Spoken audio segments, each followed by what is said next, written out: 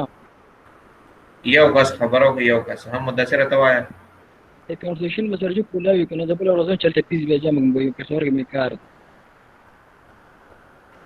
सबको लवी account section में sir जी university के कोला यूनिवर्सिटी कोला हो रखा ना कि पैसे अकाउंट बिला सेक्शन को ना अकाउंट सेक्शन बैंक सेक्शन ने बंद यूनिवर्सिटी के तक को सर ना था फी स्लिप नेट ना डाउनलोड का करना सूट पोर्टल पर फी स्लिप अवेलेबल है डाउनलोड का और इन्हीं बैंक के से कम देगा पैसे जमा कर ले सकना फी स्लिप जिला कम यूनिवर्सिटी स्लिप सॉरी कम बैंक स्लिप आ रही Sergio, Sergi step on Sergio Mr. cum Ekun are me eu check doi करो minister sumre pizde zara. निशान तवार तसवे Sergi slip am pe nade available Sergi minga check pis करो sumre ma de abul ora dam semester check को Sergi. परun में check को सही रहा बस ये जहीन खान अवेलेबल वशी जाता है और दो क्या रिवानी कार रवान या फिर बिल चिंगा अपलोड कर दे तो मे भी सब प्रॉब्लम रागली बिया